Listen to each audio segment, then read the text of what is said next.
Hello students, I'm Nidhi and today we will discuss the remaining chapter of Hornbill book The Portrait of a Lady from class 11th, and it is written by Khushwant Singh.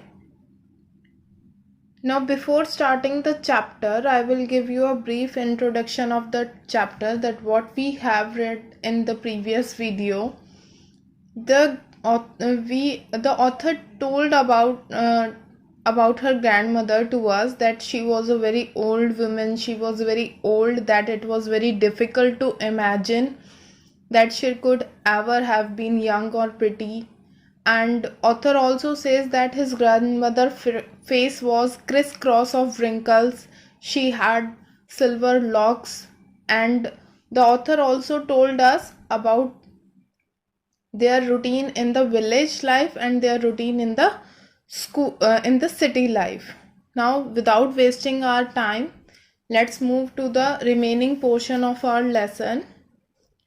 When I went up to the university, अब author जो है वो कहता है कि जब मैं university के लिए गया, I was given a room of my own. जब वो यूनिवर्सिटी में कॉलेज मतलब उसका स्कूल लेवल पूरा हो चुका था, वो यूनिवर्सिटी में जा चुका था, तो उसको एक सेपरेट रूम दे दिया गया था. The common link of friendship was snapped. जो कॉमन लिंक जो था ना उनकी फ्रेंडशिप का, वो अब कहीं ना कहीं खोने लगा था. My grandmother accepted her seclusion with resignation. अब मेरी ग्रैंड मदर ने जो है ना वो एक्सेप्ट कर लिया था उनका सिक्लूजन, कि वो तन्हाई में रहना शुरू कर रही थी, लेकिन वो चुप थी बिल्कुल.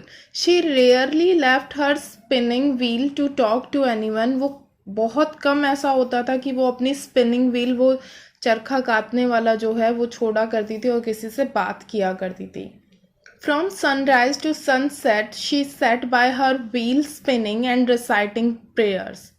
वो सुबह से लेकर सूर्योदय से लेकर सूर्यास्त तक बस स्पिनिंग व्हील के वहाँ पर बैठी रहती थी और अपनी प्रेयर्स भी रिसाइट करती रहती थी. Only in the afternoon she relaxed for a while to feed the sparrow. सिर्फ आफ्टरनून ही एक ऐसा टाइम होता था जब वो रिलैक्स फील करती थी. किस टाइम? जब वो स्पैरोज को फीड कराया करती थी. While she sat in the veranda, breaking the breads into little bits, वो जो है bites, जो जब वो बैठा करती थी ना वरांदा में, तो वो ब्रेड को छोटे छोटे बाइट्स में कर लिया करती थी, छोटे छोटे टुकड़ों में. 100 of little birds collected round her, creating a veritable bedlam of chirping. तो उसके आसपास जो हैं, उनकी ग्रैंड मदर के आसपास बहुत सारी बर्ड्स जो हैं वो कलेक्ट हो जाया करती थी. और एक पेडलम ऑफ चिरपिंग का मतलब वो है, मतलब जो it refers to the noise that sparrows made. तो वो वाली जो आवाज़ है चिरपिंग की, वो उनके आसपास रहती थी. Some came and perched on her legs. कुछ आती थी उनके लेग्स के पास हो जाती थी, कुछ उनके शोल्डर के पास आ जाती थी. Some even sat on her head.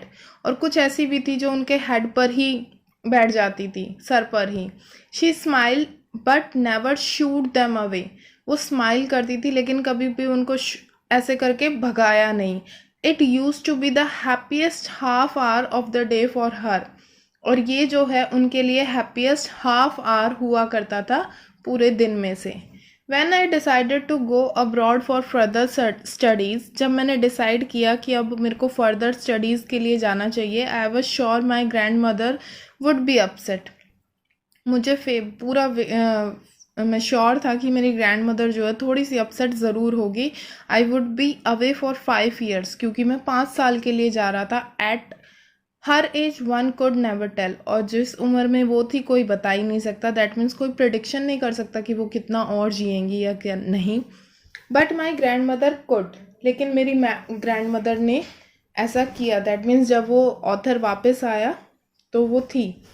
She was not even sentimental. जब वो उनको छोड़ने के लिए गई तो वो इतनी ज़्यादा भावुक नहीं हुई. She came to leave me at the railway station. वो मेरे पास आई थी रेलवे स्टेशन पर छोड़ने के लिए. बट डिडेंट टॉक और शो एनी इमोशन. लेकिन उन्होंने ना तो कोई मुझसे बात करी और ना ही कोई इमोशन उन्होंने दिखाया मुझे. हर lips moved in prayer her mind was lost in prayer.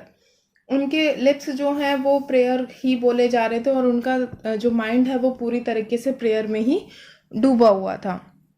Her fingers were busy telling the beads of her rosary. तो उनकी फिंगर्स जो हैं वो बिजी थी वो माला जपने में। Silently she kissed my forehead. उन्होंने बड़े साइलेंट तरीके से मेरे फोरहेड पर किस किया है। व्हेन आई है लेफ्ट आई चेयरिस्ट, संजो कर रखा था। मॉइस्ट, वो नम सा imprint as perhaps the last sign of our physical contact between us. तो वो तो एक मैंने उनका जैसे ही उन्होंने मेरे फोरहेड पर किस किया तो वो एक नम सा जो इम्प्रिंट मेरे को मिला, मैंने उसको संजो कर रखा था। मुझे ऐसा था कि ये शायद हमारे बीच में जो है लास्ट फिजिकल कांटेक्ट होगा। यानी ऑथर को ये कहीं ना कहीं विश्वास था कि शायद जब तक वो 5 साल के बाद जब वापस आएगा तो शायद उसको ग्रैंड मदर उसकी ना मिले। But that was not so. लेकिन ऐसा नहीं हुआ। After 5 years I came back home and was met by her at the station. लेकिन 5 साल बाद जब मैं वापस आया घर तो मेरे को मेरी ग्रैंड मदर स्टेशन पर ही मिली। She didn't look a day older. वो एक भी दिन और बूढ़ी नहीं लगी। She still had no times for word. आज भी उसके पास शब्दों के लिए कोई टाइम नहीं था। And while she clasped me in her arms, जैसे ही उन्होंने मुझे अपने गले लगाया या आर्म्स में लिया, I could hear the reciting her prayer. मैं सुन सकता था उनकी रिसाइटिंग, जो वो प्रेयर्स बोल रही थी। Even on the first day of my arrival her happiest moment with her sparrows. जबकि मैं फर्स्ट डे जब मैं वापस आया तो भी उनका जो हैप्पीएस्ट मोमेंट जो था वो स्पैरो के साथ ही था। whom she fed longer with frivolous rebukes। frivolous rebukes होता है जो बिल्कुल एक विरोध तो हम करते हैं लेकिन बड़ा तुच्छ सा होता है, प्यार से जो धमकाते हैं। In the evening a change came over her. लेकिन इवनिंग में उनके अंदर एक चेंज आया। She did not pray. She collected the women of the neighbourhood and got an old drum and started to sing. उन्होंने प्रेयर नहीं करी। उन्होंने आस पड़ोस की औरतों को कलेक्ट किया और एक ओल्ड सा ड्रम लेकर आई और उन्होंने गाना शुरू कर दिया। For several hours she thumped the sagging skin of the dilapidated drum. उन्होंने उस पतले से ड्रम पर जो है वो उनकी जो सैगिंग स्किन थी यानी ढीली हुई हुई त्वचा जो थी उसी से उन्होंने थम्पिंग करते रहे वो। And सैंग of the home coming of warriors. और जो युद्ध से लौट कर जो आते हैं उस टाइम में जो गाया जाता है वो वाले गाने वो गा रही थी। We had to persuade her to stop to avoid over straining. हमने उनको ज़्यादा स्ट्रेस लेने के लिए भी स्टॉप किया, मनाने की कोशिश करी। That was the first time since I had known her that she didn't pray. ये पहला टाइम ऐसा था जब मेरे को ये लगा कि उन्होंने आज प्रेयर नहीं करी है। The next morning she was taken ill. थोड़ी सी बीमार पड़ी। It was a mild fever. बहुत हल्का सा बुखार था। The doctor told us that it would go. Doctor ने भी हमें यही कहा कि ये चला जाएगा, कोई बात नहीं। But my grand mother thought differently. लेकिन मेरी ग्रैंड मदर जो है वो बिल्कुल ही अलग सोचा करती थी। She told us that her and was near. उसने हमें बता दिया था कि उसकी जो एंड है वो बहुत ज़्यादा पास आ चुका है। She said that since only a few hours before the close of the last chapter of her life. उन्होंने ये कुछ ही आवर्स पहले जो है हमें बता दिया था जब उनका लास्ट चैप्टर यानी लास्ट फेज ऑफ लाइफ उनका चल रहा था। She had omitted to pray. उन्होंने प्रे करना छोड़ दिया। She was not going to waste time any more she was not going to waste any more time talking to us. और वो उन्होंने जो है वो ज़्यादा वेस्ट नहीं करना चाहती थी अपना टाइम, क्योंकि उनको ये पता था कि उनका एंड नियर आ चुका है तो वो वेस्ट नहीं करना चाहती थी। We protested. हमने प्रोटेस्ट किया but she ignored our protest. और उन्होंने जो है हमारे प्रोटेस्ट को, हमारे विद्रोह को जो है उन्होंने नकार दिया, इग्नोर कर दिया। She lay peacefully in bed praying and telling her beads. और वो अपने बेड पर लेटी रही पीसफुली और प्रे कर रही थी और अपनी जो जैसे वो माला जपती थी वो जप रही थी। Even before we could suspect, इससे पहले कि हम अंदाज़ा लगा पाते, her lips stopped moving and the rosary fell from her lifeless finger, और उसके लिप्स जो हैं उन्होंने बोलना बंद कर दिया, हिलना बंद कर दिया, और उनकी जो माला थी वो उनकी लाइफलेस फिंगर, बेजान फिंगर से नीचे गिर गई। A peaceful parlour spread on her face, एक पीलापन सा, पीसफुल शांति सा पीलापन जो था, शांति वाला जो पीलापन था वो उनके फेस पर पूरी तरीके से फैल चुका था। And we knew that she was dead, और हम जानते थे कि अब वो नहीं रही। We lifted her off the bed, हमने उनको बेड से नीचे ले लिया। And as is customary laid, जैसे कि वो प्रथा होती है, जो हमारे रीति रिवाज होते हैं, laid her on the ground, उन्होंने उनको ग्राउंड पर लेटा दिया। And covered her with a red shroud, और उनको लाल कलर के कफन में कवर कर दिया। After a few hours of mourning, थोड़ा कुछ घंटे विलाप करने के बाद, we left her alone to make arrangements for her funeral, हम सब जो है उनको अकेला छोड़कर उनके अरेंजमेंट में लग गए, क्योंकि उनका फ्यूनरल जो है, अंतिम संस्कार जो है वो करना था। In the evening we went to her, और इवनिंग में जब हम उनके रूम में गए, we with a crude stretcher to take her to be cremated, जब हम उनके अंतिम संस्कार के लिए उनके वहाँ पर जो है वो स्ट्रेचर लेकर गए।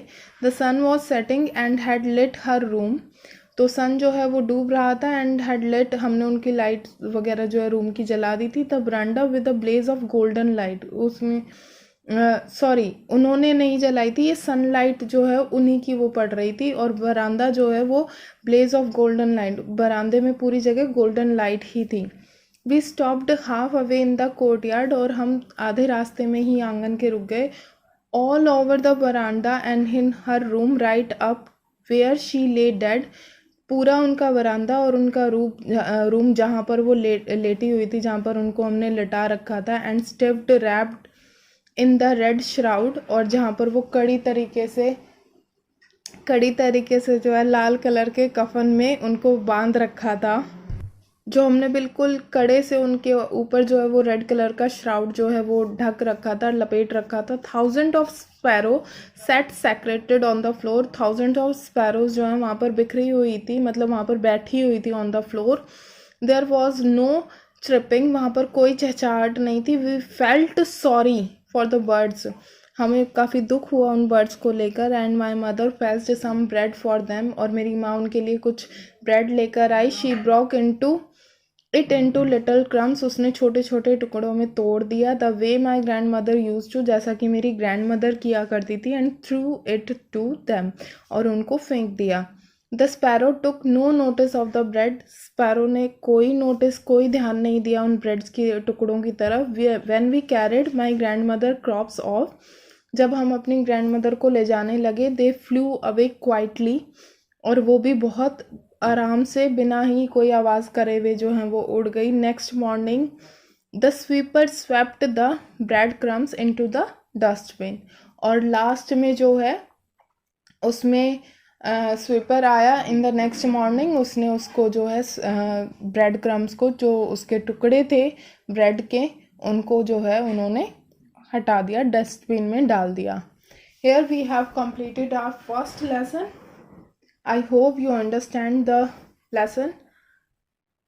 Thank you for watching the video. Take care of yourself.